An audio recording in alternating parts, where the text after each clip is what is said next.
तो चलिए बच्चों, एक बार फिर से आप सभी का स्वागत है हमारे YouTube channel basic coaching centre Daluhar में।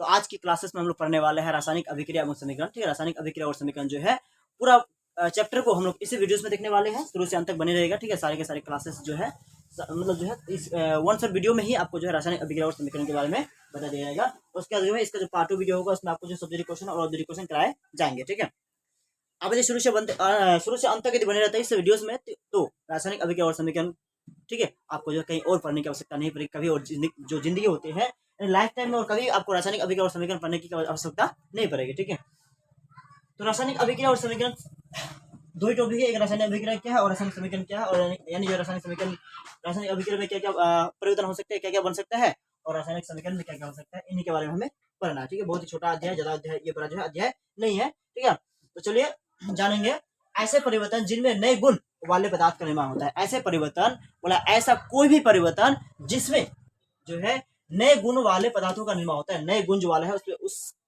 नए गुण वाले पदार्थ का जो निर्माण होता है उसे हम लोग क्या बोलेंगे, जो रासायनिक अभिक्रिया बोलेंगे। क्या बोलेंगे? रासायनिक अभिक्रिया बोलेंगे। ठीक है, जैसे देखेंगे हाइड्रोजन मेरा लिए है, ठीक है, उसमें क्या ऑक्सीजन ले रहा है, ये दोनों के दोनों अभी क्या गैस है, ये अलग अलग पदार्थ है, क्या ये जो है अलग अलग पदार्थ है, दोनों के दोनों क्या अभी गैस है। जब इसका रिएक्शन कराएंगे तो क्या बनेगा, H2O बनेगा, जो पानी बनाए क्या बिल्कुल जो द्रव बना, क्या बनाइए बिल्कुल द्रव बना। तो ये कह रहा है ये जो है इन दोनों के जो दोनों पदार्थ है इनसे बिल्कुल क्या ये भिन्न है, ये दोनों गैस था, ये क्या हो गया हम लोग का द्रव हो गया। ठीक है, इसी को हम लोग क्या बोले, रासायनिक अभिक्रिया कह सकते हैं। ध्यान दीजिएगा, ऐसे पदार्थ जो किसी रासायनिक अभिक्रिया में भाग लेते हैं, हिस्सा लेते हैं, ऐसे पदार्थ जो किसी रासायनिक अभिक्रिया में हिस्सा लेते हैं उसे हम लोग क्या बोलते हैं, अभिकारक बोलते हैं। क्या बोलते हैं उसे हम लोग, अभिकारक कहते हैं। जैसे हम लोग यहाँ H2 प्लस क्या O2, ये दोनों के दोनों अभिक्रिया में क्या भाग लिया है, H2 प्लस O2 जो है दोनों के दोनों क्या रासायनिक अभिक्रिया में भाग लिया है। अब रासायनिक अभिक्रिया में भाग लिया है तो क्या होगा, ये H2 हो गया। ठीक है, ये क्या हो गया, तो हमारा जो पदार्थ क्या होता है प्रतिफल बनने में, यानी जो पदार्थ रासायनिक अभिक्रिया में भाग लेते हैं, हिस्सा लेते हैं, उसको हम लोग क्या बोलेंगे, अभिकारक बोलेंगे। क्या हो गया मेरे, अभिकारक हो गया। अब अभिकारक, ठीक है, यानी दो पदार्थ जो क्या लेगा, दो पदार्थ या दो से अधिक पदार्थ भी भाग ले सकता है। जब ये भाग लेने पर एक जो नया पदार्थ का निर्माण करेगा, जो पदार्थ का निर्माण करेगा उसे हम क्या बोलेंगे, प्रतिफल बोलेंगे। क्या बोलेंगे, उसे बोलेंगे प्रतिफल, या हम लोग उसको उत्पाद भी कर सकते हैं। इसका नाम प्रतिफल है या इसका जो नाम है क्या है, उत्पाद है। ठीक है, तो चलिए कुछ हम लोग तो उदाहरण है, किसका उदाहरण, रासायनिक अभिक्रिया जो उदाहरण। ठीक है, रासायनिक अभिक्रिया जो होता है इसका कुछ उदाहरण है। ठीक है, रासायनिक अभिक्रिया जो इसका कुछ क्या है, उदाहरण है।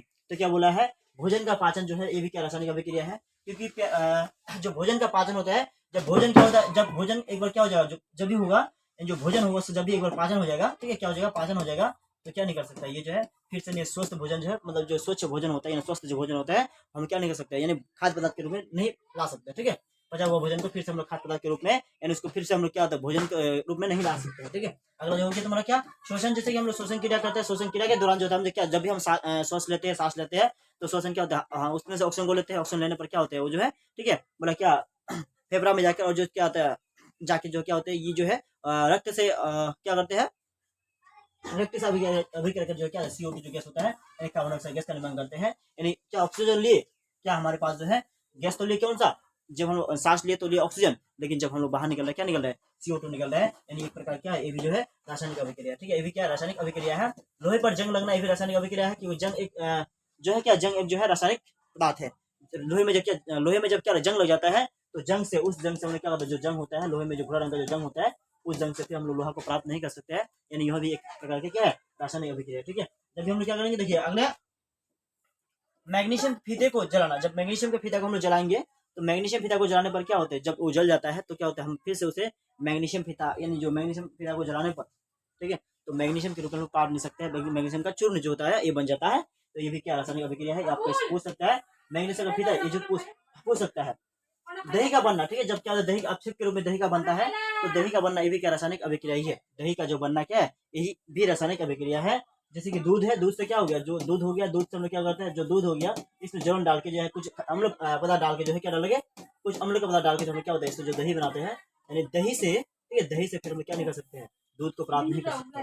जो दही है, दही से हम लोग फिर से दूध को नहीं प्राप्त कर सकते हैं। इसका मतलब ये हुआ कि दही का बनना क्या है, एक रासायनिक अभिक्रिया। दही का बनना क्या है, रासायनिक अभिक्रिया। ठीक है, अब देखिएगा रासायनिक अभिक्रिया, ठीक है, अभिक्रिया के रासायनिक अभिक्रिया के क्या परीक्षण, जो रासायनिक अभिक्रिया है, रासायनिक अभिक्रिया परीक्षण, अवस्था में परिवर्तन। जब भी रासायनिक अभिक्रिया होंगे, ठीक है, बोला जब भी क्या रासायनिक अभिक्रिया होंगे इसमें अवस्था में क्या होंगे, परिवर्तन होंगे, ठीक है। अवस्था में परिवर्तन यानी क्या, जैसे कि हम लोग अवस्था में परिवर्तन कैसे समझ सकते हैं, जैसे हाइड्रोजन में गैस था, ऑक्सीजन भी गैस था, तो ये रिएक्शन करके क्या हुआ, H2O जो बना, ये क्या बिल्कुल जो है H2O जो बना, ये बिल्कुल क्या हो गया, यानी हम देखेंगे H2O जो बना ये गैस नहीं बल्कि क्या है, ये गैस नहीं है बल्कि क्या, द्रव है।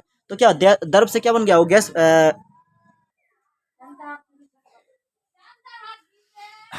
तो चलिए, ये तो क्या गैस है, ये भी गैस है, लेकिन क्या दोनों के गैस रिएक्शन करने पर क्या अभिक्रिया के फलस्वरूप जो बना क्या रहा, यानी प्रतिफल जो बना एक दर बन गया, ठीक है। क्या बन गया, दर बन गया। तो क्या हुआ, गैस से क्या हुआ, दर बन गया, यानी अवस्था जो होता है उसकी अवस्था में क्या परिवर्तन हुआ।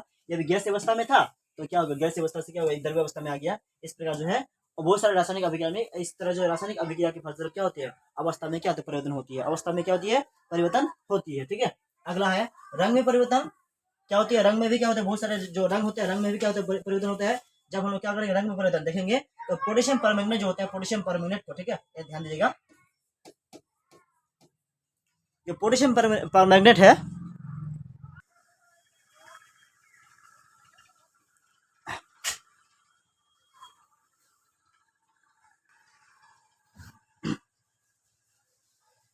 तो चलिए पोटेशियम जो परमैंगनेट है, पोटेशियम परमैंगनेट में क्या करने पर, यदि हम नींबू का रस मिला दे, पोटेशियम जो परमैंगनेट है इसमें यदि नींबू का रस जो अम्ल होता है यह नहीं डाल देने, इसका जो सबसे पहले जवाब दीजिएगा, आपसे एग्जाम में पूछेंगे पोटेशियम परमैंगनेट का रंग जो किस प्रकार होते हैं। तो पोटेशियम जो परमैंगनेट होती है उसका रंग जो होता है बैगनी रंग का होता है। किस रंग का होती है, बैगनी रंग का होती है। जब पोटेशियम परमैंगनेट जो है उसके बैगनी रंग में यदि हम क्या मिलाते हैं, अम्ल मिलाते हैं, बैगनी रंग में क्या मिलाते हैं, अम्ल मिलाते हैं, तो ठीक है, थोड़ा सा अगर अम्ल मिलाते हैं तो क्या होता है, धीरे धीरे क्या होता है, जो बैगनी रंग होता है धीरे धीरे क्या होता है, गायब होता है। जो बैगनी रंग होता है ये धीरे धीरे क्या होने लगता है, गायब होने लगता है, ठीक है, क्या जो है गायब होने लगता है। तो क्या हुआ, धीरे धीरे क्या रंग में भी क्या परिवर्तन हुआ, इस तरह से तापमान में परिवर्तन, ठीक है, तापमान जो होता है, तापमान में भी परिवर्तन जो है। कुछ रासायनिक अभिक्रिया होती है जिसमें ताप जो होता है, तापमान बढ़ जाता है, और कुछ रासायनिक अभिक्रिया ऐसे भी होती है जिसमें क्या होता है, तापमान घट जाती है, जिसमें क्या होता है, तापमान घट जाती है, ठीक है। आइए हम लोग देखते हैं, और जो है तो ताप में बढ़ना या ताप में जो घटना होती है, ठीक है, ताप में कुछ वृद्धि होती है और कुछ में क्या होती है, ताप में घटते होती, कोई रासायनिक अभिक्रिया ऐसी होती है जिसमें तापमान क्या उच्च हो जाती है, और कुछ रासायनिक अभिक्रिया ऐसी होती है जिसमें जो तापमान होती है क्या निम्न हो जाती है, ठीक है। तो जो बढ़ जाते हैं जिससे,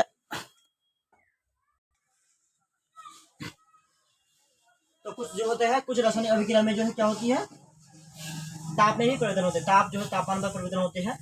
जैसे कली चून है, कली चून पर यदि हम क्या करेंगे, सूखा हुआ चून, सूख बुझा हुआ जो चून होती है, इसमें जब हम इससे हम क्या पानी के क्या इसके ऊपर जो पानी डालेंगे या सूख बुझा हुआ चून को यदि क्या किसी जो थोड़ा सा पानी में क्या उसका बिलन इसको ढीला को डाल देंगे तो पानी जो क्या हो पूरा हीट हो जाएगा। जब क्या करेंगे, कली चून को जब क्या करेंगे, कली चून को जब किस में पानी में मिलाएंगे तो उस पानी का तापमान को जब बहुत जो है क्या बढ़ जाएगा, पानी का जो तापमान हुआ अचानक क्या बढ़ जाएगा।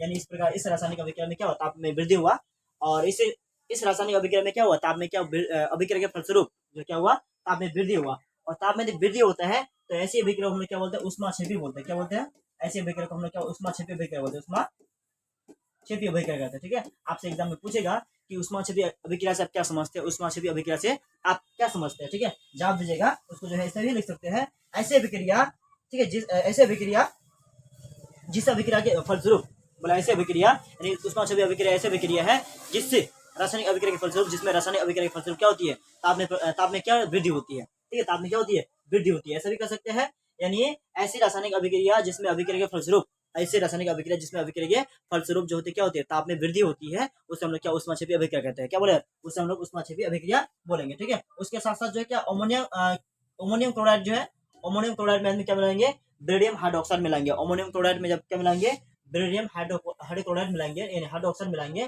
तो हमारे पास जो क्या बेरियम क्लोराइड जो मिलेगा उसके पास जो जल मिलेगा, ठीक है, जल की मात्रा और जो अमोनियम की जो मात्रा मिलेगा वो बिल्कुल क्या हुआ, ये जो है इसका ताप जो है घट जाएगा, इसका ताप क्या होगा, बिल्कुल जो है घट जाएगा, ताप क्या हो जाएगा, बिल्कुल घट जाएगा। और ताप जब घट जाती है ऐसी अवस्था को हम लोग क्या बोलते हैं, उष्माशोषी अभिक्रिया बोलते हैं। क्या होते हैं, ऐसे अभिक्रिया को हम लोग क्या बोलेंगे, उष्माशोषी अभिक्रिया, ठीक है। ध्यान दीजिएगा, यहाँ जो है दो अभिक्रिया आपको जानना है, आपसे एग्जाम में जो पूछे जाएंगे, एक हो गया उष्माक्षेपी और हो गया उष्माशोषी, ठीक है, उष्माक्षेपी और जो है दूसरा में जो मिलेगा आपको जो है उष्माशोषी, ठीक है। बहुत ही जो दोनों के दोनों क्वेश्चन जो है बहुत ही इंपॉर्टेंट है, आपसे जो है एग्जाम में जो है बहुत बार क्वेश्चन जो पूछा जा चुका है, ठीक है। तो जो उष्माक्षेपी अभिक्रिया का आपसे यदि पूछा जाए कि उष्माक्षेपी अभिक्रिया से क्या समझते हैं, तो जवाब दीजिएगा, ऐसी रासायनिक अभिक्रिया जिसमें रासायनिक अभिक्रिया के फलस्वरूप ऐसी रासायनिक अभिक्रिया जिसमें रासायनिक अभिक्रिया के फलस्वरूप ताप में वृद्धि होती है, क्या होती है, ताप में वृद्धि होती है, उसे हम लोग क्या बोलेंगे, ऊष्माक्षेपी अभिक्रिया बोलेंगे। और ऐसी अभिक्रिया जिसमें रासायनिक अभिक्रिया के फलस्वरूप ताप में क्या होती है, ताप जो होता है घट जाता है, तापमान क्या होता है, घट जाता है, ऐसी रासायनिक अभिक्रिया को हम लोग क्या बोलेंगे, ऊष्माशोषी अभिक्रिया। ठीक है, तो ऊष्माशोषी अभिक्रिया और ऊष्माक्षेपी अभिक्रिया से इस प्रकार से आप उसको लिख सकते हो। ठीक है, अब जो हम लोग देखेंगे यहाँ जो है रासायनिक समीकरण जो है, यहाँ देखो रासायनिक समीकरण जो है, रासायनिक समीकरण के बारे में आखिर रासायनिक समीकरण है क्या। ठीक है, रासायनिक समीकरण आप जो पढ़ेंगे और रासायनिक समीकरण जो है प्रकार पढ़ेंगे, रासायनिक समीकरण क्या है और रासायनिक समीकरण जो है प्रकार में पढ़ेंगे। ठीक है, तो किसी रासायनिक अभिक्रिया में भाग लेने वाले कोई भी जो किसी भी रासायनिक अभिक्रिया में भाग लेने वाले पदार्थ जो होते हैं, किसी भी रासायनिक अभिक्रिया में भाग लेने वाले जो क्या होता है, भाग लेने वाले पदार्थ। ठीक है, मतलब पदार्थों के जो संकेत एवं सूत्र की सहायता से जब उस कोई जो रासायनिक अभिक्रिया में क्या कोई जो पदार्थ क्या होते हैं रासायनिक अभिक्रिया में भाग लेते हैं, जब उस पदार्थ को हम लोग संकेत एवं सूत्र की सहायता से लिखते हैं, जब उस पदार्थ का नाम को हम लोग संकेत और सूत्र की सहायता से लिखते हैं, तो ऐसी रासायनिक अभिक्रिया क्या बोलेंगे, ऐसी क्रिया को हम लोग क्या बोलेंगे, रासायनिक समीकरण बोलेंगे। क्या बोलेंगे, रासायनिक समीकरण बोलेंगे। ठीक है, रासायनिक अभिक्रिया रासायनिक समीकरण द्वारा क्या निरूपित की जाती है, रासायनिक जो अभिक्रिया होती है, रासायनिक जो अभिक्रिया होती है और रासायनिक समीकरण द्वारा क्या निरूपित की जाती है। ठीक है, रासायनिक समीकरण के तत्व के प्रत्येक जो अभिकारक और उत्पादों के रासायनिक सूत्र उनकी जो क्या बोले भौतिक अवस्था के साथ लिखे जाते हैं, उसकी जो भौतिक अवस्था है उसके साथ लिखी जाती है। ठीक है, तो इसका जो एग्जाम्पल है यानी इसका जो डेफिनेशन है आप इस प्रकार दीजिएगा। तो चलिए रासायनिक समीकरण क्या है इसका हम लोग इस प्रकार से समझते हैं।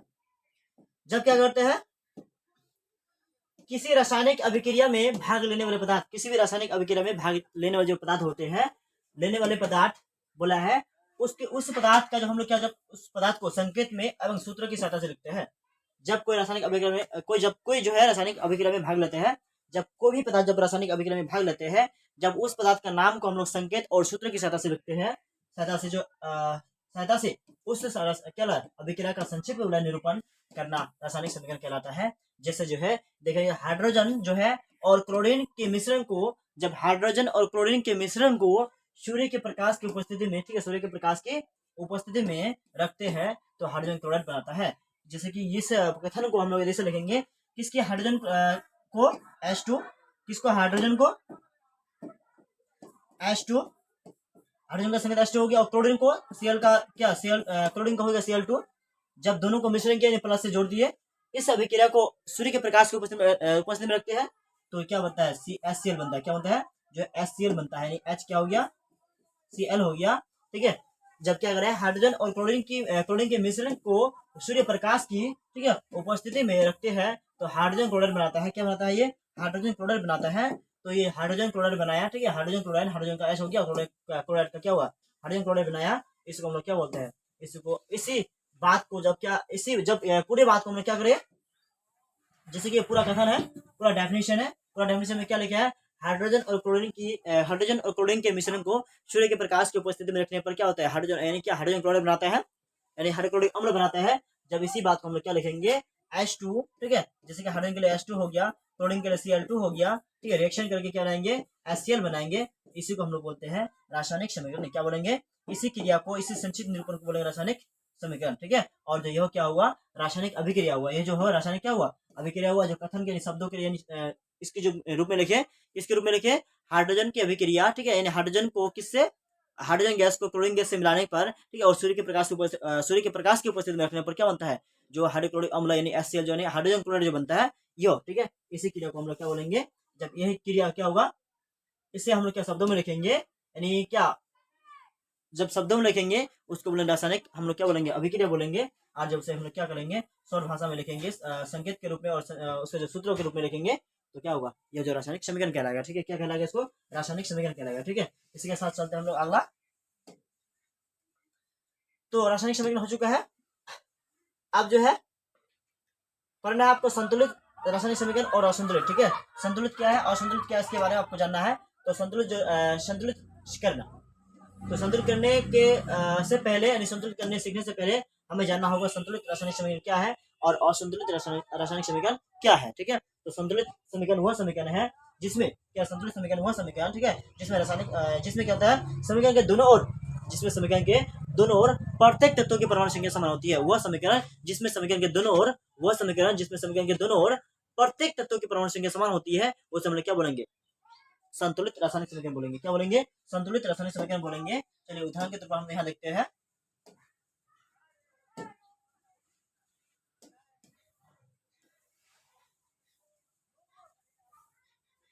जैसे हम लोग इसी को लेते हैं, जैसे हाइड्रोजन था, H2 प्लस क्या Cl2 था, रिएक्शन के दौरान क्या बना? HCl बना। ठीक है, रासायनिक अभिक्रिया के दोनों ओर, रासायनिक जो अभिक्रिया है, जो रासायनिक अभिक्रिया इसके दोनों ओर, बायां और दाएं दोनों में, इसमें देखिए हाइड्रोजन की संख्या कितना? 2 है। इसमें हम देखेंगे तो हाइड्रोजन की संख्या कितना? बिल्कुल 2 है। इसमें हाइड्रोजन की संख्या कितना? अभी 1 है। इसमें क्लोरीन की संख्या 2 है, इसमें क्लोरीन की संख्या 1 है। तो क्या दोनों ओर गए, दोनों ओर इस तत्व की परमाणु संख्या 2, इस तत्व की परमाणु संख्या 2, इस तत्व की परमाणु संख्या 1 और इस तत्व की परमाणु संख्या 1। जब परमाणु संख्या तत्व की परमाणु संख्या 1 और 2 हो गया, यानी बराबर नहीं हुआ, यानी क्या नहीं हुआ? बराबर नहीं हुआ। इस प्रकार के रासायनिक अभिक्रिया को क्या बोलेंगे? इस प्रकार के रासायनिक समीकरण को हम क्या बोलेंगे? असंतुलित रासायनिक समीकरण। क्या बोलेंगे? असंतुलित रासायनिक समीकरण। ठीक है, और जब क्या होगा, इसी को हम क्या करेंगे? यहाँ 2 लगा देंगे। जब हाइड्रोजन 2 हो गया, हाइड्रोजन 2, क्लोरीन 2 हो गया, क्लोरीन 2, इस प्रकार के रासायनिक समीकरण को, इस प्रकार के रासायनिक समीकरण को क्या बोलेंगे? संतुलित रासायनिक समीकरण। ठीक है, जब दिखेगा आपसे यदि पूछा जाए कि निम्न में से कौन संतुलित रासायनिक समीकरण है, तो ध्यान दीजिएगा बायां पक्ष और दायां पक्ष में दोनों साइड में ध्यान दीजिएगा। यदि इस पर जो जितना परमाणु संख्या है, जिस मान लीजिए हाइड्रोजन की तत्व परमाणु संख्या इतना 2, इस पर 2 है, तो इस पर भी हाइड्रोजन की परमाणु संख्या 2 होना चाहिए। इस पर क्लोरीन की परमाणु संख्या 2 है, तो इस पर भी क्लोरीन की संख्या परमाणु संख्या 2 होना चाहिए। ऐसा मतलब क्या? प्रत्येक तत्व की परमाणु संख्या बराबर होती है, दोनों साइड में बराबर होती है, तो इसका मतलब ये है कि वो जो समीकरण होगा संतुलित होगा। और यदि नहीं है तो ये जो क्या होगा? आपका जो संतुलित समीकरण नहीं होगा। ठीक है, इस प्रकार से आपको पूछ सकता है, आपके एग्जाम में पूछ सकता है। जैसे क्या मान के चलो H2 प्लस क्या O2 ले रहा है, ठीक है, रिएक्शन के दौरान क्या होता है? H2O बनता है, H2O बनता है। आपसे पूछिएगा क्या यह जो संतुलित, क्या जो यह रासायनिक जो समीकरण है, क्या यह रासायनिक समीकरण संतुलित है? तो यह जो रासायनिक समीकरण है संतुलित नहीं है। क्यों नहीं है? इस प्रकार हाइड्रोजन की संख्या 2 है, इस प्रकार हाइड्रोजन की संख्या 2 है, बट इस प्रकार जो ऑक्सीजन की संख्या कितना है? ऑक्सीजन की संख्या 2 है, इस प्रकार ऑक्सीजन की संख्या कितना है? 1 है। तो क्या करेंगे हम लोग? यहाँ 2 लगाने पर हाइड्रोजन की संख्या 4 हो गया, ऑक्सीजन की संख्या 2 हो गया, ऑक्सीजन की संख्या 2 हो गया, हाइड्रोजन की संख्या 4 हो गया। यहाँ हम 2 लगाएंगे, हाइड्रोजन की संख्या कितना? 4 हो गया, हाइड्रोजन की संख्या 4 हो गया, ऑक्सीजन की संख्या 2 हो गया और ऑक्सीजन की संख्या 2 हो गया। इस प्रकार जो क्या हुआ? जो रासायनिक समीकरण था उसके दोनों ओर प्रत्येक तत्वों की परमाणु संख्या समान हो गया है, प्रत्येक तत्वों की परमाणु संख्या समान हो गया है, तो समीकरण क्या हो चुका है? संतुलित हो चुका है। ठीक है, आपसे पूछेगा कि निम्न में से कौन जो है संतुलित रासायनिक समीकरण है, निम्न में से कौन जो है संतुलित रासायनिक समीकरण है। तो संतुलित समझने के लिए जब भी संतुलित आपसे पूछे जाए तो ध्यान दीजिएगा, जब दोनों ओर जो है तत्वों की परमाणु संख्या समान हो तो होगा, और तत्वों और दोनों तत्वों की दोनों ओर तत्वों की परमाणु संख्या यदि समान ना हो तो वह संतुलित नहीं हो सकता है। ठीक है, क्या नहीं हो सकता है? संतुलित नहीं हो सकता है।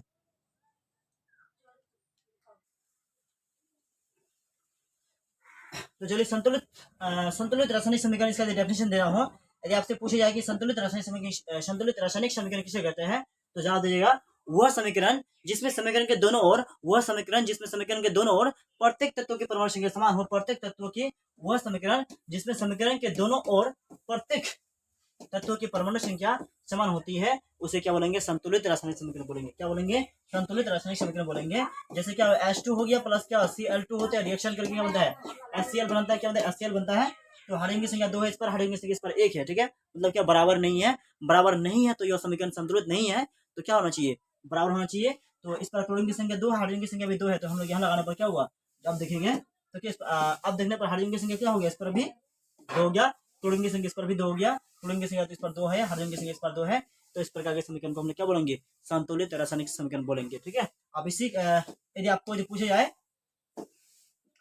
कि असंतुलित रासायनिक समीकरण किसे कहते हैं, असंतुलित रासायनिक समीकरण किसे कहते हैं, तो इस प्रकार से जवाब दीजिएगा। ठीक है, सेम वही जवाब दीजिएगा, वह समीकरण जिसमें समीकरण के दोनों ओर प्रत्येक तत्वों की परमाणु संख्या, ठीक है, प्रत्येक तत्वों की परमाणु संख्या समान, ठीक है, क्या दीजिएगा? समान नहीं होती है। सिर्फ यहाँ क्या लगाना है? नहीं होती है। ठीक है, जवाब दीजिएगा। आपसे पूछे जाए कि असंतुलित या संतुलित की जगह लगा दे कि असंतुलित रासायनिक समीकरण किसे कहते हैं, क्या?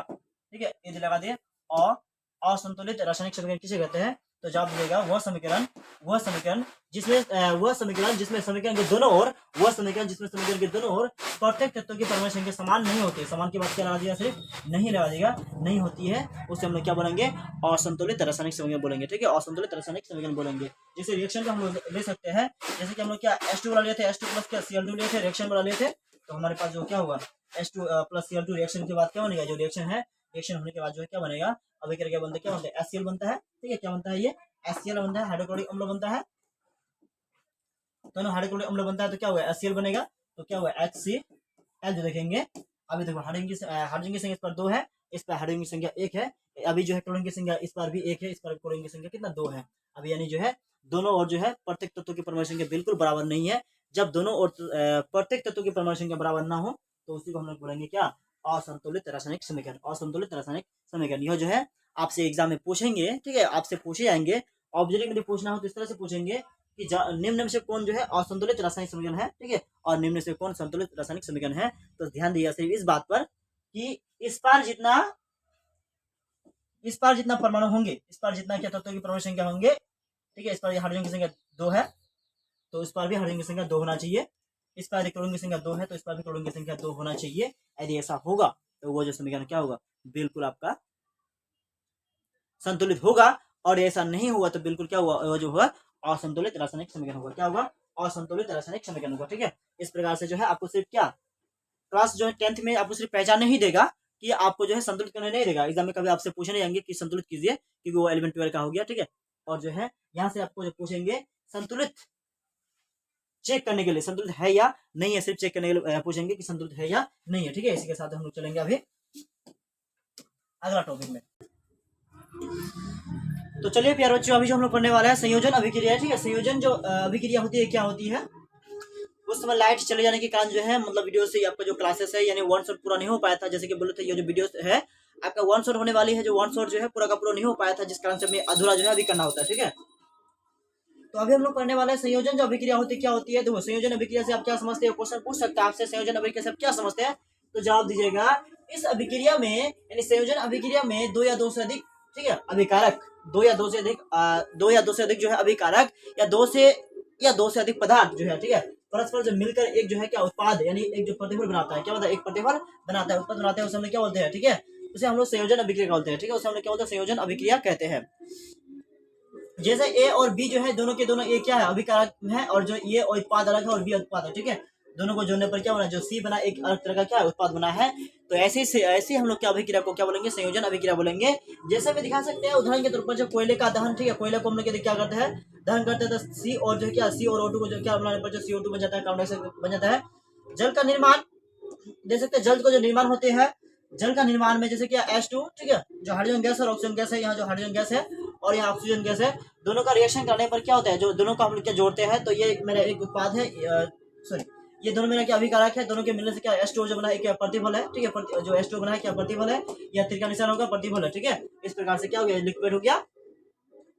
और CaO, ठीक है, Ca यानी कैल्शियम ऑक्साइड और H2O, ठीक है, इसको रिएक्शन कराने पर क्या होता है, CaOH का होल्ड होता है, इसका बुझा हुआ चूर्ण क्या होता है, जो है कैल्शियम हाइड्रोक्साइड होता है, ये बुझा हुआ क्या चूर्ण है। ठीक है, चूना है जिसको इस प्रकार से क्या हुआ, जब 2 पदार्थ या 2 से अधिक पदार्थ आपस में मिलकर एक जो है क्या पदार्थ का निर्माण करेगा, यानी जो एक प्रतिफल का निर्माण करेगा, उसे हम लोग क्या बोलेंगे, ऐसी रासायनिक अभिक्रिया हम लोग बोले संयोजन अभिक्रिया बोलेंगे। क्या बोलेंगे, संयोजन अभिक्रिया। ठीक है, यहाँ देखिएगा, बोले उष्माक्षेपी अभिक्रिया से आप क्या समझते हैं, इसका जो हम लोग आपको पढ़ा चुके हैं उष्माक्षेपी अभिक्रिया से क्या समझते हैं, फिर भी आपको यहाँ देख लेना है। जिन अभिक्रियाओं में उत्पाद के निर्माण के साथ साथ, जिन अभिक्रियाओं में उत्पाद के निर्माण के साथ साथ उत्पाद का तो निर्माण हो रहा है, उसके साथ साथ जो है हमें उष्मा का भी क्या होता है, उष्मा का भी क्या होता है, उष्मा का भी उत्सर्जन होता है, यानी उष्मा का भी क्या उत्सर्जन होता है। ऐसे अभिक्रिया हम क्या बोलेंगे, उष्माक्षेपी बोलेंगे। क्या बोलेंगे, उष्माक्षेपी अभिक्रिया बोलेंगे। जैसे प्राकृतिक गैस का दहन, ठीक है, प्राकृतिक जो गैस होता है जैसे CH, ठीक है, 4 है प्लस O2, इसको हम लोग क्या CH4 को यानी मेथेन के जो है उसका CH4 को हम मिलाएंगे किससे, O से, तो क्या CO2 बनाएगा, H2O बनाएगा, और क्या एक तरह का जो उष्मा यानी एक तरह का हीट बनाएगा। ठीक है, उष्मा बनाएगा। ठीक, आगे बोलेंगे शोषण, एक जो है उष्माक्षेपी अभिक्रिया, जो शोषण हम लोग क्या करते हैं, एक उष्माक्षेपी अभिक्रिया है। ठीक है, जैसे हम लोग सांस लेते हैं तो क्या ठंड वायु को लेते हैं, जब हम लोग क्या छोड़ते हैं, सांस को छोड़ते हैं, तो CO2 जब छोड़ते हैं तो क्या था, वो जो गैस होता है क्या होता है, बहुत गर्म, मतलब जो है थोड़ा लेने की तुलना में जिससे हम लोग गैस लेते हैं, यानी जो ऑक्सीजन गैस ठंड लेती है, जब हम क्या CO2 गैस छोड़ते हैं तो क्या होता है, वो गर्म होती है। ठीक है, यानी क्या हुआ, ये भी जो है एक प्रकार क्या है, उष्माक्षेपी अभिक्रिया है। श्वसन जो है क्या, श्वसन को उष्माक्षेपी हम लोग जो श्वसन है उसे भी हम लोग क्या कर सकते हैं, उष्माक्षेपी अभिक्रिया कह सकते हैं। क्यों कह सकते हैं, जवाब दीजिएगा कि जब सांस लेते हैं तो ठंड वायु को लेते हैं, ठंड ऑक्सीजन को लेते हैं, लेकिन अब जब हम वायु को छोड़ते हैं तो क्या होते हैं, गर्म महसूस को, यानी गर्म वायु को क्या छोड़ते हैं। आगे देखते हैं, ठीक है। देखिए वियोजन अभिक्रिया से आप क्या समझते हैं, वियोजन अभिक्रिया, ठीक है, कौन सा अभिक्रिया, वियोजन अभिक्रिया। ध्यान दीजिएगा, आपको एग्जाम में पूछेगा वियोजन अभिक्रिया से आप क्या समझते हैं, वियोजन अभिक्रिया से आप क्या समझते हैं। तो इस अभिक्रिया में एकल अभिकारक, इस अभिक्रिया में जो एकल अभिकारक मतलब एक ठो अभिकारक जो है टूटकर दो या दो से अधिक उत्पाद बनाएगा। एक ठो क्या है, एकल होगा, यानी क्या होगा, एक ठो ही उत्पाद होगा, यानी एक ठो ही क्या अभिकारक होगा, वो टूट कर क्या बना, दो पदार्थ बनाएगा, दो से अधिक पदार्थ बना सकता है, या दो या दो से अधिक कम से कम बनाएगा, ठीक है, बनाते हैं। ऐसे हम लोग क्या वियोजन अभिक्रिया कहते हैं। जैसे मेरा एक उत्पाद है, यानी एक मेरा क्या अभिकारक है, टूट कर ये क्या खंडित होकर क्या किसी भौतिक विधि से या किसी रासायनिक विधि से क्या होता है, इसे तोड़ेंगे, तोड़ने पर क्या होता है, जो क्या होता है, दो पदार्थ में या दो उत्पाद में, दो या उससे अधिक उत्पाद में जो बन जाएगा, उसे हम लोग क्या बोलेंगे, उसी को हम लोग बोलेंगे वियोजन अभिक्रिया। वियोग मतलब वियोग होना या दूर होना या अलग अलग होना, ठीक है। देखो उसमें जो है क्या, उसमें वियोजन क्या है, उसमें वियोजन के बारे में बताया गया, उसमें वियोजन आखिर होता है तो क्या होती है, उष्मा द्वारा किया गया, ठीक है, वियोजन बोला उष्मा के द्वारा किया जो क्या गया जो वियोजन होता है, उसमें हम लोग क्या उसमें वियोजन कहते हैं। आपसे पूछा है कि उसमें वियोजन से आप क्या समझते हैं, उसमें वियोजन से आप क्या समझते हैं, तो उष्मा द्वारा, किसके द्वारा, उष्मा के द्वारा, ठीक है, उष्मा द्वारा किया गया जो वियोजन होगा, उष्मा द्वारा किया गया जो वियोजन होगा वो उसमें वियोजन होगा, ठीक है, कौन सा वियोजन होगा, वो उसमें वियोजन होगा, ठीक है। इस प्रकार से देख सकते हैं जो इसमें वियोजन का हम लोग क्या है, जैसे कि हम लोग क्या फेरस सल्फेट है, ठीक है, FeSO4 हो गया, इसे हम लोग क्या करेंगे, इसमें जो उसमें डालेंगे, क्या डालेंगे, FeSO4 में, ठीक है, FeSO4 जो फेरस सल्फर जो है, ठीक है, फेरस सल्फर में क्या डालेंगे, तो हम लोग उसमें डालने पर क्या होता है, Fe2, ठीक है, O3 जो है, यानी क्या फेरस ऑक्साइड बन जाता है, उसके साथ साथ जो CO2 बनता है और जो SO2 बनता है और SO3 बनता है, ठीक है, जो क्या भूरा रंग का क्या होता है, एक भूरा लाल रंग का क्या द्रव के रूप में क्या बन जाता है, ठीक है। ये जो है कलिचून, आगे जो कि हम लोग क्या बोलेंगे, कलिचून CaSO, ठीक है, CaCO3 जिसको हम लोग क्या कलिचून बोलते हैं, CaCO3, ठीक है, इसको हम लोग क्या करेंगे, उसमें डालने पर क्या होता है, जो उसमें डालेंगे तो क्या होता है CaO, यानी कैल्शियम ऑक्साइड में बदलेगा, किसमें, कैल्शियम ऑक्साइड में बदलेगा, उसके साथ साथ जो CO2 उसका भी क्या निर्माण करेगा, CO2 गैस उसका भी निर्माण करेगा, ठीक है। अगला ध्यान देगा वैद्युत संयोजन, कौन सा संयोजन, वैद्युत संयोजन क्या होते हैं, वैद्युत संयोजन के बारे में जानेंगे, ठीक है। आपको पूछेगा एग्जाम में वैद्युत संयोजन अभिक्रिया से क्या समझते हैं, वैद्युत संयोजन अभिक्रिया से क्या समझते हैं, वैद्युत वियोजन वैद्युत वियोजन अभिक्रिया से क्या समझते हैं, एग्जाम में पूछेगा कि वैद्युत वियोजन अभिक्रिया से आप क्या समझते हैं। वैद्युत वियोजन अभिक्रिया के बारे में जो भी जानते हैं, जब भी आपसे एग्जाम में पूछा है कि वैद्युत वियोजन या कोई भी चीज एग्जाम में पूछे जाते हैं, आपसे पूछा आपसे आप क्या समझते हैं, आपसे आप क्या समझते हैं, उससे आप क्या समझते हैं, इस तरह के क्वेश्चन पूछे जाते हैं, तो पहले उस टॉपिक के बारे में जो कुछ भी जानते हैं उसको लिख दीजिएगा, ठीक है। तो देखो विद्युत वियोजन आखिर क्या है उसके बारे में जानेंगे। तो विद्युत धारा द्वारा, ठीक है, विद्युत धारा प्रवाहित कर विद्युत धारा प्रवाहित कर जो है क्या होने वाला वियोजन, विद्युत धारा प्रवाहित करने पर जो है क्या दो, जब क्या किसी पदार्थ पर जो क्या विद्युत धारा प्रवाहित करेंगे, जब वो अलग अलग हो जाएगा, ठीक है, जब क्या हुआ वो अलग अलग हो जाएगा, ऐसी अभिक्रिया को हम लोग क्या बोलेंगे, विद्युत वियोजन बोलेंगे, विद्युत क्या बोलेंगे, वियोजन बोलेंगे। मान लीजिए चलो कोई क्या पदार्थ है या पानी है, ठीक है, क्या H2 है, इसमें क्या हम लोग विद्युत धारा डाल रहे हैं, विद्युत धारा डालने पर क्या हो जाए, यदि क्या होता है हाइड्रोजन गैस में और ऑक्सीजन गैस में परिवर्तन हो जाता है, इन दोनों अलग अलग हो जाता है, ठीक है, तो इसको हम लोग क्या कर सकते हैं, विद्युत वियोजन अभिक्रिया कह सकते हैं, ठीक है। आगे ध्यान दीजिएगा, यहाँ जो है जैसे H2 है, इसमें विद्युत धारा प्रवाह की, H2 जो इसमें विद्युत धारा प्रवाहित की है, तो क्या हाइड्रोजन गैस में और ऑक्सीजन गैस में क्या होता है,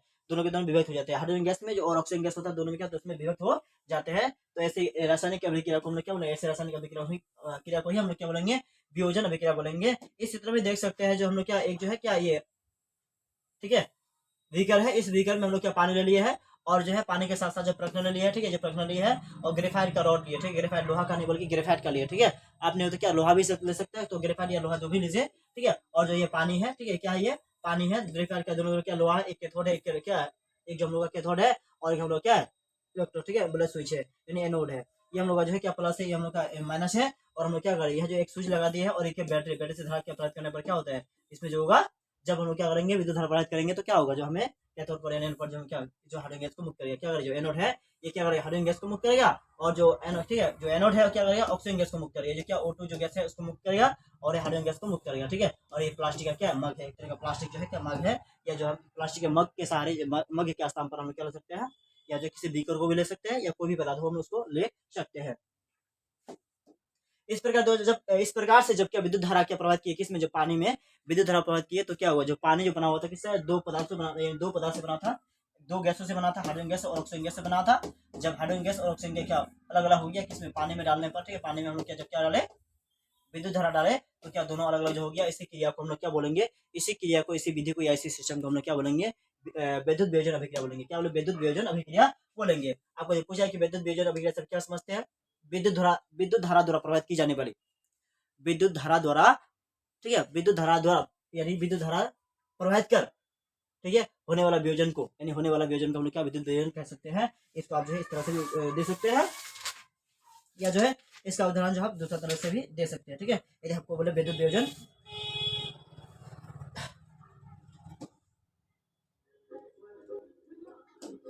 तो आगे हम लोग चलेंगे अभी किसमें, प्रकाशीय वियोजन है। प्रकाशीय जो वियोजन होते हैं, ये प्रकाशीय वियोजन क्या है, ठीक है। प्रकाशीय वियोजन के बारे में समझिए कि प्रकाशीय जो वियोजन होता है ये क्या होता है, प्रकाशीय वियोजन, ठीक है। सूर्य के प्रकाश की उपस्थिति में, जब सूर्य के प्रकाश की उपस्थिति में, सिर्फ और सिर्फ जो है जब सूर्य के प्रकाश की उपस्थिति में ही में होने वाला जो, ठीक है, वियोजन, जब क्या होता है कोई ऐसा, ठीक है, बोला क्या, कोई ऐसा वियोजन जो सिर्फ और सिर्फ जो सूर्य के प्रकाश की उपस्थिति में होती है, ठीक है, सूर्य के प्रकाश की, इसको हम ऐसा भी कर सकते हैं, सूर्य के प्रकाश की उपस्थिति में होने वाला वियोजन, सूर्य के प्रकाश की उपस्थिति में होने वाला जो वियोजन होगा उसे हम क्या बोलेंगे, उसी को बोलेंगे हम लोग प्रकाशीय वियोजन। क्या बोलेंगे, प्रकाशीय वियोजन। आपको जो पूछा है कि प्रकाशीय वियोजन तब क्या समझते हैं, तो जवाब दीजिएगा, प्रकाशीय वियोजन वो, ठीक है, वियोजन है जो केवल और केवल सूर्य के प्रकाश की उपस्थिति में क्या होता है, वियोजन हो सकती है, केवल और केवल जो है सूर्य के प्रकाश की उपस्थिति में ही हो सकती है, ठीक है, उसे हम क्या बोलेंगे, वियोजन, यानी प्रकाशीय वियोजन कर सकते हैं प्रकाश की उपस्थिति में। जैसे AgCl2, ठीक है, AgCl है क्या, क्या AgCl है, इसे सूर्य के प्रकाश की उपस्थिति पर क्या होता है, Ag अलग हो गया, ठीक है, Ag और जो क्या हुआ ये सॉलिड हो गया, और जो Cl2 क्या बना, गैस बन गया, ठीक है, AgCl जो है क्या अलग अलग हो गया, जिसके आगे AgBr हो गया, ठीक है, सोना जो है क्या ब्रोमाइड हो गया, ठीक है, Ag क्या हो गया, ब्रोमाइड हो गया, AgBr है, इसको सूर्य के प्रकाश की उपस्थिति में क्या Ag अलग हो गया, और Br2 क्या होगा, वो अलग हो जाता है, ठीक है। बोला इस अभिक्रिया का उपयोग जो है हम क्या बोला, श्याम, ठीक है, बोला क्या, श्याम श्वेत यानी फोटोग्राफी में भी कर सकते हैं, फोटोग्राफी जो होता है उसमें भी कर सकते हैं, ठीक है। आगे देखिएगा, उष्माशोषी अभिकारक जो होता है क्या होते हैं, उष्माशोषी अभिकारक, किस कौन सा शोषी, उष्माशोषी अभिकारक बोला है आपको, मैं पहले समझा सकूं, पहले हम बता चुके हैं कि ऐसे अभिक्रिया जिसमें क्या होते हैं, ऐसी अभिक्रिया जिसमें अभिक्रिया के दौरान, ठीक है, ऐसी अभिक्रिया जिसमें अभिक्रिया जिस समय, यानी ऐसे अभिक्रिया जिसमें अभिक्रिया के दौरान उष्मा का क्या होता है, ह्रास होता है, यानी उष्मा का लॉस होता है, यानी उष्मा का क्या होता है, क्षय होता है, उसे हम लोग क्या बोलेंगे, उष्माक्षेपी अभिक्रिया कर सकते हैं। क्या बोला है, ठीक है, जिन अभिक्रियाओं में अभिकारक को तोड़ने के लिए, जिन अभिक्रियाओं में, ठीक है, अभिकारक को तोड़ने के लिए उष्मा का, यानी उष्मा प्रकाश, ठीक है, या विद्युत ऊर्जा की आवश्यकता होती है। बोला है उष्मा सोचे क्या, जिन अभिक्रियाओं द्वारा, जिन अभिक्रिया में अभिकारक, यानी जो अभिकारक को तोड़ने के लिए उष्मा प्रकाश या विद्युत ऊर्जा का क्या होती है, आवश्यकता होती है, उसे हम लोग क्या उष्माशोषी अभिक्रिया भी कर सकते हैं। तो ये जो डेफिनेशन बहुत इजी नहीं है, तो ये हार्ड है, जवाब दीजिएगा उष्माशोषी अभिक्रिया किसे कहते हैं, ऐसी अभिक्रिया, जवाब दीजिएगा उष्माशोषी अभिक्रिया किसे कहते हैं, जवाब दीजिएगा ऐसी अभिक्रिया जिसमें अभिक्रिया के दौरान क्या उष्मा का क्षय हो, उष्मा का ह्रास हो, ठीक है, उष्मा का क्षय हो या उष्मा का ह्रास हो, या कह सकते हैं उष्मा का लॉस हो, उसे हम लोग क्या बोलेंगे, उष्माशोषी अभिक्रिया बोलेंगे। क्या बोलेंगे, उष्माशोषी अभिक्रिया बोलेंगे, ठीक है। विस्थापन अभिक्रिया से क्या समझते हैं, आपको पूछेगा यहाँ से कि विस्थापन अभिक्रिया से आप क्या समझते हैं, विस्थापन अभिक्रिया क्या है, या विस्थापन अभिक्रिया से आप क्या समझते हैं। इन अभिक्रियाओं में बोला, इन अभिक्रियाओं में अधिक क्रियाशील तत्व कम, बोला अधिक जो क्रियाशील तत्व होगा, जो अधिक क्रियाशील धातु होता है, ठीक है, और जो क्या कम क्रियाशील धातु को, यानी कम क्रियाशील तत्वों को, धातु को, ठीक है, अपने यौगिक से विस्तारित करेगा, ठीक है।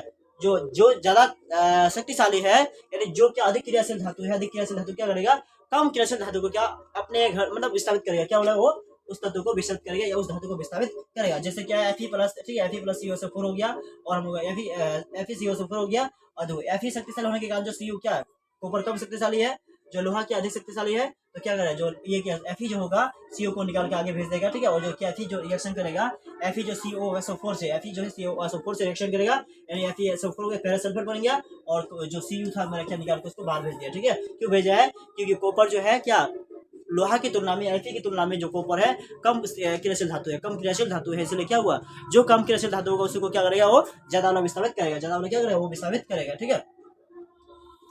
विस्थापन अभिक्रिया, इस अभिक्रिया में अधिक क्रियाशील तत्व जो होगा, अधिक क्रियाशील तत्व वह क्या करेगा, कम क्रियाशील तत्व को अपने घर से, ठीक है, क्या बाहर निकालेगा, अपने समूह से बाहर निकालेगा, उस टाइम क्या बोलेंगे, ऐसे यौगिक उसके यौगिक से विस्तारित कर देता है, उसके यौगिक को, यानी कम क्रियाशील तत्व को हमेशा अधिक क्रियाशील तत्व जो है कम क्रियाशील तत्व वाला को क्या विस्तारित करेगा, ठीक है, उसे हम लोग क्या बोलेंगे, ऐसी अवस्था को हम लोग बोलेंगे विस्थापन अभिक्रिया, क्या बोलेंगे, विस्थापन अभिक्रिया, ठीक है। तो देखियो Fe जो है वो क्या करेगा, Cu को एक को विस्तारित किया, फिर हम लोग क्या ऐसी अभिक्रिया को हम लोग क्या कर सकते हैं, ऐसी जो अभिक्रिया हुआ जब एक को विस्तारित करेगा, ठीक है, उसको हम लोग क्या एकल विस्थापन अभिक्रिया भी कर सकते हैं, क्या बोलेंगे, एकल विस्थापन अभिक्रिया भी कर सकते हैं। तो यहाँ हमको देखना सिर्फ एकल, ठीक है, जो क्या विस्थापन।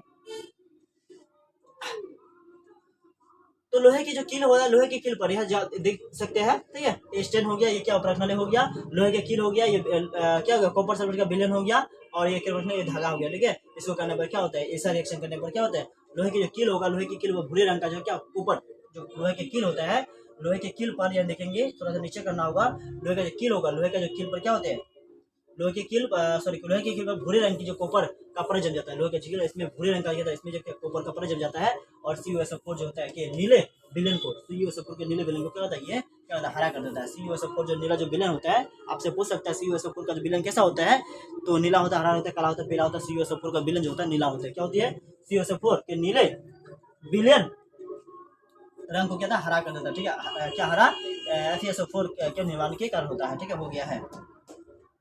तो ये जो है जिंक क्या रहेगा, जो जिंक है, जिंक ठीक है, जिंक है और क्या है, CuSO4 है, जिंक और कॉपर है, तो क्या करेगा, ये जिंक अधिक शक्तिशाली होने के कारण जो है कॉपर को विस्तारित करेगा। जिंक अधिक शक्तिशाली होने के कारण क्या करेगा, कॉपर को विस्तारित करेगा, यानी ZnSO4 CO को बाहर निकाल देगा, तो क्या होगा, बाहर हो जाएगा। ठीक है, आगे कर सकते हैं, जिंक कॉपर से अधिक, ठीक है, क्रियाशील होती है। क्या है, जिंक जो है कॉपर से अधिक क्रियाशील धातु है, जिनके कारण ही क्या करता है, वो कॉपर को, जिंक जो है कॉपर को विस्तारित कर पाया। यदि वो शक्तिशाली धातु नहीं होता, क्या उसको विस्तारित कर पाता, तो अवश्य मतलब उससे विस्थापित नहीं कर पाता। ठीक है, आगे बढ़ेंगे हम लोग। देखो ये द्विविस्थापन अभिक्रिया, कौन सी अभिक्रिया, द्विविस्थापन अभिक्रिया।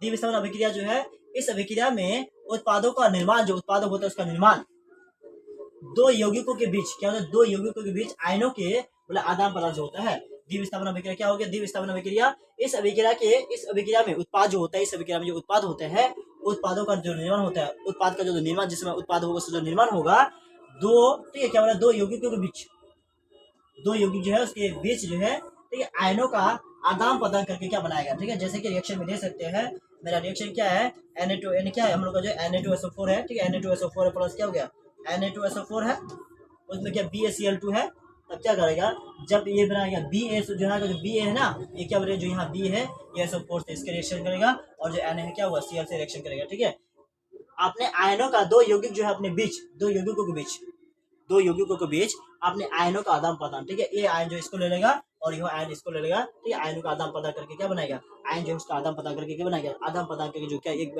अभिक्रिया बनाती है, यानी नए उत्पाद का निर्माण करते हैं, ऐसी अभिक्रिया हम लोग क्या बोलेंगे, द्विविस्थापन अभिक्रिया। क्या बोलेंगे, द्विविस्थापन अभिक्रिया। ठीक है, तो सोडियम सल्फेट है, Na2SO4 सोडियम का सल्फेट है ये, और BaCl2 बेरिलियम क्या क्लोराइड है। ठीक है, जब क्या करेगा, तो यहाँ जो बेरियम है, ये क्या करेगा, बेरियम जो होगा वो SO4 का, ठीक है, क्या बनाएगा, बेरियम सल्फेट बनाएगा। ठीक है, बेरियम जो है सल्फेट के साथ जो है क्या करेगा, रिएक्शन करेगा SO2 से, तो बेरियम सल्फेट हो गया, और जो क्लोरीन है वो क्या सोडियम से रिएक्शन करेगा, यानी सोडियम क्लोराइड बनाएगा। क्या बनाएगा, सोडियम क्लोराइड बनाएगा। ठीक है, बेरियम सल्फेट जो BaSO4 के सफेद, ठीक है, क्या अविलय अपक्षेप का निर्माण करता होता है, इसलिए ये सब बोला कि अभिक्रिया को हम लोग अपक्षेपण अभिक्रिया भी कर सकते हैं। ठीक है, इस अभिक्रिया हम क्या बोलेंगे, अपक्षेपण अभिक्रिया भी कर सकते हैं। क्यों कर सकते हैं, यानी हम क्या कर सकते हैं, द्विविस्थापन, यानी क्या द्विविस्थापन अभिक्रिया को हम लोग अपक्षेपण अभिक्रिया क्यों कर सकते हैं, क्योंकि इस विस्थापन अभिक्रिया में कर सकते हैं, बेरियम सल्फेट जो होगा SO4 जो होता है, बेरियम जो सल्फेट होता है BaSO4 के सफेद अविलय अपक्षेप का, क्या सफेद अविलय अपक्षेप का निर्माण होता है, इसलिए सफेद जो है अपक्षेप यानी दही जैसा पदार्थ का जो निर्माण होगा, इसलिए हम क्या बोलेंगे, और क्या होगा, ये श्वेत बल्कि क्या होगा, श्वेत होगा, सफेद यानी श्वेत होगा। आपसे पूछ सकता है कि जो है बेरियम सल्फेट के जो सफेद, ठीक है, बेरियम सल्फेट जो बनाता है, यानी अपक्षेप का जो रंग कैसा होता है, तो अपक्षेप का रंग क्या हो सकता है, आपको जो है सफेद हो सकता है या श्वेत हो सकता है। ठीक है, सफेद बोलेगा या श्वेत बोलेगा, आपको बेरियम सल्फेट जो है यानी कि सफेद अपक्षेप का निर्माण होता है, इसलिए हम लोग अभिक्रिया को अपक्षेपण अभिक्रिया भी कर सकते हैं। ठीक है, क्या बोलते हैं, द्विविस्थापन अभिक्रिया को हम लोग क्या कर सकते हैं, जो द्विविस्थापन अभिक्रिया है उसे हम लोग क्या कर सकते हैं, दूसरा नाम जो है अपक्षेपण अभिक्रिया भी कर सकते हैं। क्या अभिक्रिया, अपक्षेपण अभिक्रिया भी कर सकते हैं। ठीक है, अगला है उपचयन अभिक्रिया एवं अपचयन अभिक्रिया। उपचयन और जो अपचयन अभिक्रिया है क्या है, इसके बारे में समझना है। उपचयन और अपचयन जो होता है इसके बारे में समझना है। उपचयन अभिक्रिया से आप क्या समझते हैं, या अपचयन अभिक्रिया से आप क्या समझते हैं। ठीक है, उपचयन और अपचयन के बारे में आपको जानना है।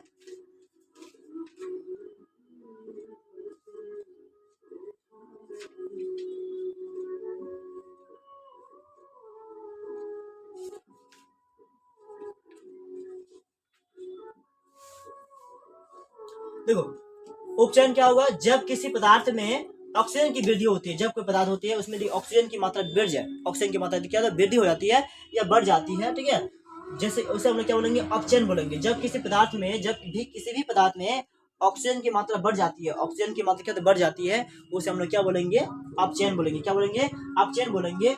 जब किसी पदार्थ में हाइड्रोजन की मात्रा ह्रास होता है, ठीक है, हाइड्रोजन जो होता है उसका ह्रास हो गया, मतलब हाइड्रोजन जो उसका मतलब क्या होता है, क्षय होता है, हाइड्रोजन में क्षय होती है। ठीक है, तो सी क्या हुआ, Cu प्लस O2 हो गया, रिएक्शन के CO2 बनाया, Cu प्लस O2 क्या CuO बनाया। ठीक है, CuO प्लस क्या H2 बना। ठीक है, इस जो हीट करके जो है ये जो क्या होगा Cu जो होगा बिल्कुल हो जाएगा और H2 बनाएगा। ठीक है, इस प्रकार रिएक्शन को देखो सभी के जब किसी पदार्थ में ऑक्सीजन की जो वृद्धि होती है, जैसे सी में O2 हो गया CO2 हो गया, Cu में क्या जुड़ गया, क्या हो गया O2 हो गया, यानी CuO हो गया, यानी कॉपर ऑक्साइड हो गया, CuO प्लस क्या 2, यानी जो है क्या करेगा, ये भी जो है जब किसी पदार्थ में हाइड्रोजन का ह्रास होती है तभी जो है जो हाइड्रोजन की मात्रा है उसका क्या ह्रास हो रहा है, और ऊपर में क्या होती है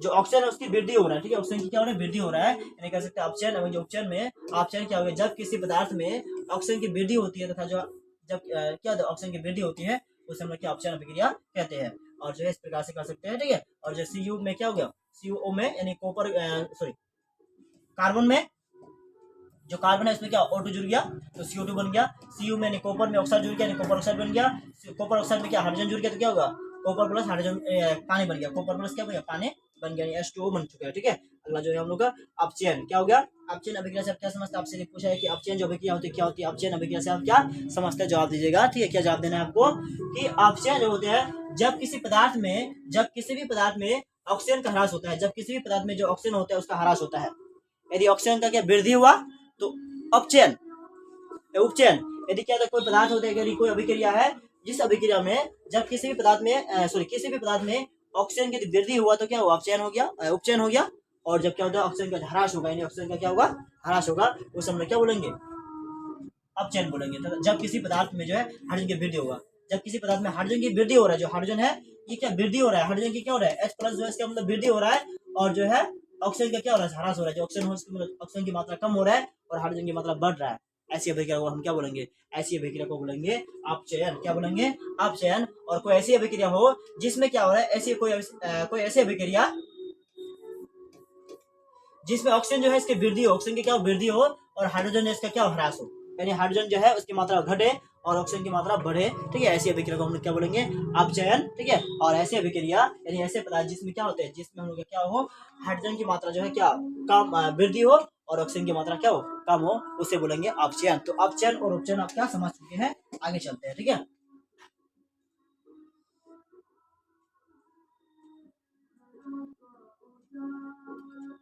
देखिएगा जब पदार्थ जो है क्या जब पदार्थ में हाइड्रोजन की वृद्धि हो रही है तो क्या CuO प्लस क्या H2 रिएक्शन करके जो क्या H2O बनाया, इसमें हाइड्रोजन जो है इसका वृद्धि हो रहा है, ये क्या हो गया उपचयन। ठीक है, बोले क्या हो गया अपचयन हो गया, सॉरी ये क्या उपचयन हो गया, इसमें वृद्धि हो रहा है तो क्या यहाँ 2 था तो बढ़ गया। अब जो है CuO कॉपर में क्या होता है, कॉपर ऑक्साइड में क्या मिले CO मिला है, इसमें जो हाइड्रोजन का क्या हो रहा है लॉस हो रहा है। तो इस अभिक्रिया में देखते हैं आप, इस अभिक्रिया जो है यह अभिक्रिया में कॉपर जो है ऑक्साइड।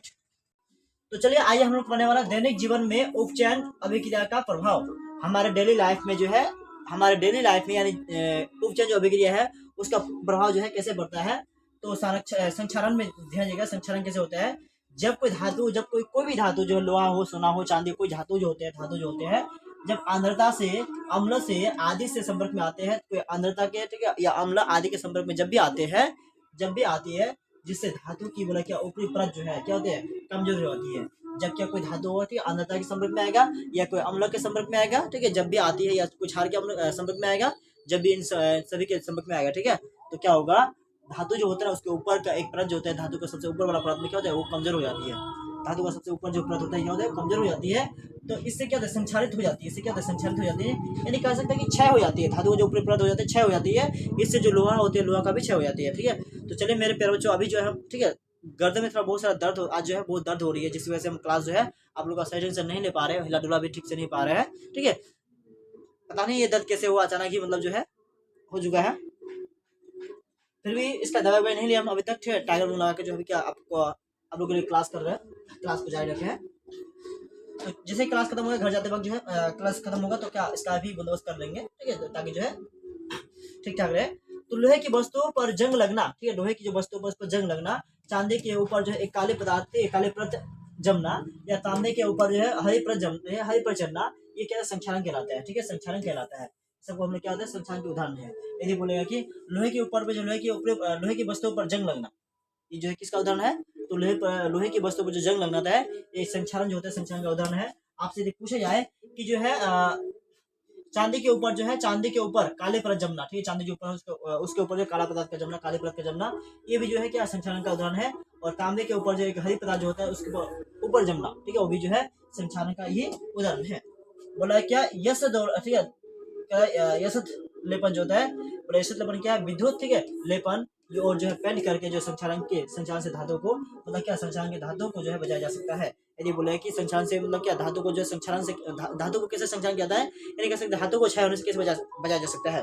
आपसे क्वेश्चन पूछ सकता है कि धातु को संक्षारण होने, धातु को जो क्षय होने से कैसे बचाया जा सकता है। तो धातु को जो है हम क्या करेंगे, जब क्या लगेगा विद्युत लेपन कर देंगे, ठीक है, या कोई पेंट कर देंगे, या उस पर ग्रीस लगा देंगे, या कोई जो है किसी भी कारण से हम यदि बाहर वातावरण के संपर्क में नहीं आ जाता है तो क्या उससे भी जो है धातु को हम संक्षारण कर सकते हैं, धातु से हम क्या कर सकते हैं, बचाया जा सकता है। कि धातु जो होते हैं सिर्फ जल वाष्प क्या हमारे वायुमंडल में जल वाष्प जो है, जल वाष्प की उपस्थिति में, किसकी उपस्थिति में, केवल और केवल जो जल वाष्प की उपस्थिति में ही क्या कर सकता है, वो जो है जल वाष्प और हवा के संपर्क में, जो जल वाष्प होती है, जो वायु होती है, उसके संपर्क में आके ही क्या करते हैं, जो है कोई भी जो धातु होती है उसका क्या होता है, उसका संक्षारण होती है, यानी उसका क्या क्षय होती है।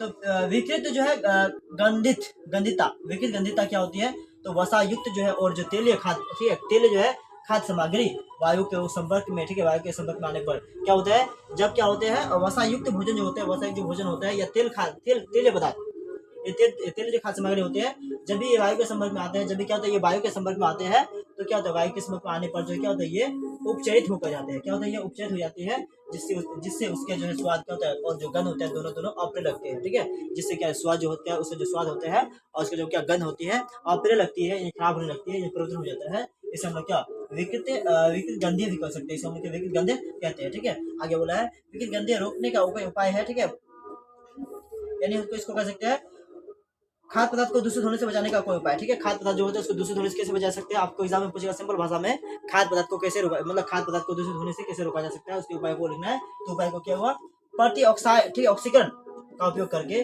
जो प्रति ऑक्सीकरण है उसका उपयोग करके, ऑक्सीजन का प्रभाव को कम करके, वायुरोधी, ठीक है, बर्तन में खाद्य सामग्री रखकर, जो वायुरोधी क्या होता है, जो वायु को क्या रोध के रख सकता है, वायु को विरोध करके रख सकता है, या वायु उसके अंदर प्रवेश ना करे, ऐसे बर्तन में रखकर हम क्या उसको खाद्य सामग्री को क्या होते हैं नष्ट होने से बचा सकते हैं। अगला में क्या हुआ, वायु के स्थान पर जो है नाइट्रोजन गैस का प्रयोग करके भी आप देख सकते हैं, जो खाद्य पदार्थ होते हैं, जो है चिप्स का हो गया, चिप्स का पैकेट जो हो गया, जो छोटे चिप्स का पैकेट हो गया, तेल में कुरकुरे जो हो गया, ये सब पैकेट में क्या होता है नाइट्रोजन गैस ही भरे जाते हैं। नाइट्रोजन गैस क्या होती है, जो खाद्य पदार्थ को जो है क्या होता है खराब होने से, नष्ट होने से क्या बचा देता है, ठीक है, नष्ट होने से क्या बचाता है।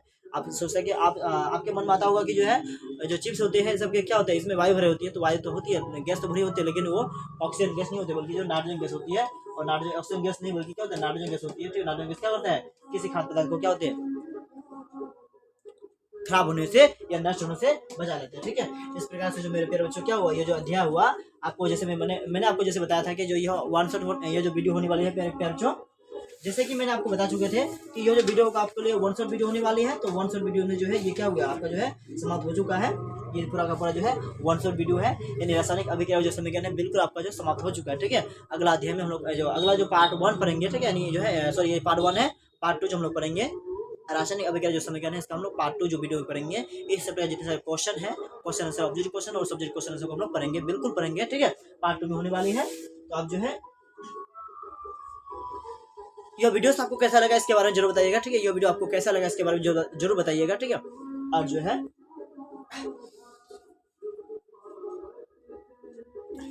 और क्या करें, इस क्लास में सिर्फ हम लोग इस क्लास में सिर्फ इतना ही, फिर हम लोग मिलेंगे अगले क्लासेस में, तब तक के लिए बाय बाय।